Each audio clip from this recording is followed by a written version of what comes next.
କାଳେ ଭାଙ୍ଗି ପଡ଼ିବ ବୋଲି ସେମାନଙ୍କୁ ଘରେ ନ ରଖି ଛାତି ଭିତରେ ରଖିଛି। କେବେ ବି ମୋ ଛାତିକୁ ଆଘାତ ଦବନି କହୁଛି, କେବେ ବି ଦବନି। ମୁଁ ଜମା ତମ ଛାତିକି ଆଘାତ ଦେବିନି। ଆଚ୍ଛା ମତେ କହିଲ ଏଇ ଟିକେ ବେଳୁ ତମେ ଏମିତି ରାଗୁଥିଲ କାହିଁକି? ହଁ ଏମିତି ଆଗରୁ ସିନା କ'ଣ ମୋ ତୁଣ୍ଡରୁ ବାହାରିଗଲା। ମୁଁ କ'ଣ ସତରେ ସେମାନଙ୍କୁ ଛାତିରେ ବାହାର କରିବି? ହଉ ତମେ କହିଲନି ମାନେ ଯାଏ ଦେଖ। ଯାଅ ଶୀଘ୍ର ଯାଅ।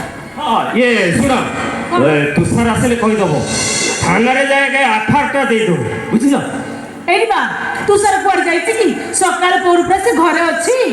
କହିଲ କ'ଣ କହିଲ? ଘରେ ଅଛି। ବଡ଼ ଭଉଣୀ ସକାଳ ପହରୁ ଦେଖା ଦର୍ଶନ ନାହିଁ। ମୋ ବୁଢ଼ା ଲୋକ ଖୋଜି ଖୋଜି ଥକି ଗଲିଣି। ଭାଇ ହୋଇ ସେ ଘର କୂଳରେ ବସିଛି। ସେ କ'ଣ କହୁଥିଲା ତା ମନ ଟିକେ ଭଲ ନାହିଁ। କାହିଁକି ନା ଭଲ ନାହିଁ? କାହିଁକି ଉତ୍ତରଟା ତମ ପାଖରେ ଅଛି। ମିଛ କାହିଁ ୟାକୁ ତାକୁ ଦୋଷ ଦଉଛ, ୟା ନା ତା ନାଁରେ କହୁଛ। ଛାଡ଼ ସେ କଥା, ଯାଅ ତମେ ସ୍ଥାନୀୟ ପାଖକୁ ଖୋଜ, ମୁଁ ମୋ ଭବିଷ୍ୟତ ଖୋଜିବାକୁ ଯାଉଛି। କ'ଣ କହିଲୁ? ତୋରି ଭବିଷ୍ୟତ ତୁ ଏକା ଖୋଜୁଛୁ, ଆମେ କୋଟେ ତୁ ଆଉ ଖୋଜୁନୁ। ତୋତେ ଗୋଟେ ଡକ୍ଟର ଭାବରେ ଦେଖିବା ପାଇଁ ସବୁବେଳେ ମୁଁ ଇଚ୍ଛା କରେ। କ'ଣ କରିବି? ଏଇ ଅଭାବୀ ମଣିଷଟା କିଛି କରିପାରିବି। ଏ ଅଭାବ ସହିତ ମୁଁ କେତେ ଜଣ କମ୍ପ୍ରମାଇଜ୍ କରିବି କହିଲ ଦାଦା? କେତେ ଜଣ କମ୍ପ୍ରମାଇଜ୍ କରିବି? 2 ବର୍ଷ ହେଲା ବିଏସି ପାସ୍ ଆଉଟ୍ ହେଇଛି। ତା ଛଡ଼ା କହିଲ ନା ମେଡ଼ିକାଲ ପ୍ରିପେୟାର ହବ, ଡକ୍ଟର ହବୁ। ମେଡ଼ିକାଲ ପ୍ରିପେୟାର ହେଲେ କ'ଣ କରିବି? ମୋ ଭାଗ୍ୟ ଟିକେ ଦୁର୍ବଳ। ସରକାରୀ ସିଟ୍ଟା ମୁଁ ଲଗେଇ ପାରିନି। ତା ବୋଲି ଦାଦା ମୋ କ'ଣ ଲାଇଫ୍ଟାକୁ ମୁଁ ବର୍ବାଦ କରିଦେବି? କୁହ ଦାଦା, ଯଦି ତମର ସମ୍ବଳ ନଥିଲା ତାହେଲେ କାହିଁକି ମୋତେ ସ୍ୱପ୍ନ ଦେଖାଉଛ ତମେ? ବିନା ସ୍ୱପ୍ନରେ କେହି ଆଗକୁ ଯାଇପାରନ୍ତି ନା ତୁଷାର। ତା ଛଡ଼ା ତୋତେ ସ୍ୱପ୍ନ ଦେଖେଇବା ତ ଦାଦାଙ୍କର କର୍ତ୍ତବ୍ୟ ଥିଲା। ଯଦି ସ୍ୱପ୍ନ ଦେଖେଇବା କର୍ତ୍ତବ୍ୟ ଥିଲା ତାହେଲେ ସେ ସ୍ୱପ୍ନକୁ ପୂରଣ କରିବା ଅଧିକ କର୍ତ୍ତବ୍ୟ ଥିଲା। ଜାଣେ ତୁଷାର, ସେ କଥା ମୁଁ ବେଶ ଭଲ ଜାଣେ। ହେଲେ ଟ୍ୟାକ୍ସି ଚଳେଇ ଚଳେଇ ତୁମମାନଙ୍କୁ ଆଜି ଏତେ ବାଟକୁ ନେଇ ଆସିଛି। ଭାବିଥିଲି ତୁ ମେଡ଼ିକାଲଟା ବଜେଇ ଦେବୁ, ହେଇପାରିଲାନି। ତଥାପି ବେଳେବେଳେ ଭାବେ ତୋରି ପାଇଁ ଜମି ବାଡ଼ି ସବୁ ବିକ୍ରି କରିଦେବି, ତାହା ବି କରିପାରେ ନା। କାରଣ ତୋତେ ଯେତେ ଥର ଗୋଟେ ଡକ୍ଟର ଭାବରେ ଦେଖିବାକୁ ଚାହେଁ ସେତେ ଥର ପାନି ଏବଂ ତୁଳସୀ ବୋଲି ଦୁଇଟା ଝିଅ ମୋ ଆଖି ସାମ୍ନାରେ ଠିଆ ହୁଅନ୍ତି। ତୁଳସୀ କଥା ଛାଡ଼, ରାନୀର ବୟସ ହେଇଗଲାଣି। ତୋ ପାଠ ପଢ଼ା ପାଇଁ ଯଦି ଆମେ ସବୁ ଜମି ବାଡ଼ି ବିକ୍ରି କରିଦେବୁ, ତୁ କହିଲୁ ଏ ଗାଁ ଲୋକ କ'ଣ କହିବେ? ଆଚ୍ଛା ଦାଦା, ଆଚ୍ଛା କୋଉଠି କହିଲ? ଯଦି ଗାଁ ଲୋକ କଥା ତୁମକୁ କଷ୍ଟ ଲାଗୁଛି ତାହେଲେ କାହିଁକି ସ୍ୱପ୍ନ ଦେଖୁଥିଲ?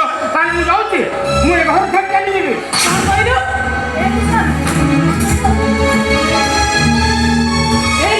ତୁ ଏ ଘର ଛାଡ଼ି ଚାଲିଯିବ?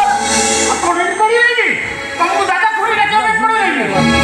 ମୋ ଜୀବନଟା ବର୍ବାଦ ହେଇଗଲା।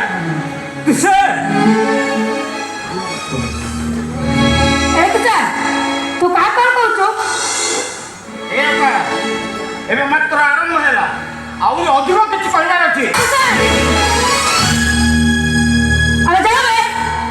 ଏ ଦୁନିଆର ସବୁ ବାପା ମା ମାନଙ୍କୁ ଡାକିଆ ମୁଁ ଦେଖିବି କିଏ ମୋ ଦାଦା ଖୁଡ଼ିଙ୍କଠୁ ତାଙ୍କ ପିଲାମାନଙ୍କୁ ବେଶୀ ଭଲ ପାଆନ୍ତି। ଆମ ଭାଗ୍ୟ ଭଲ, ଆମ ପାଖରେ ଆମ ବାପା ମା ନାହାନ୍ତି। ତା ନହେଲେ ଏ ଈଶ୍ୱର ମହାପାତ୍ର ପାଖରେ ଠିଆ ହେବାକୁ ତାଙ୍କ ଲାଜ ଲାଗିଥାନ୍ତା। ଆଉ ଏ ଖୁଡ଼ି ଯେ ସକାଳୁ ଉଠି ଆଗ ତୋ ଖବର ବୁଝନ୍ତି, ଜାଣିଛୁ ସେ କ'ଣ କରିଛନ୍ତି? ଆମମାନଙ୍କ ପାଇଁ ନିଜେ ବନ୍ଧ୍ୟା ହେଇଯାଇଛନ୍ତି। ଯେଉଁ ମା ଗର୍ଭରେ ଧରି ଜନ୍ମ ଦେଇଥାନ୍ତି ସେ ବି ଏତିକି କରିନଥାନ୍ତା ଯେତିକି ଆମ ଦାଦା ଖୁଡ଼ି ଆମ ପାଇଁ କରିଛନ୍ତି। ଭୁଲରେ ଏମାନେ ଆମ ଦାଦା ଖୁଡ଼ି ହେଇଗଲେ ରେ, ତା ନହେଲେ ଏମାନେ ଆମ ବାପା ମା ଆମର ଅଧିକା। ମୋତେ କ୍ଷମା କରିଦେବ ଦାଦା, ମୋର ଭୁଲ ହେଇଗଲା।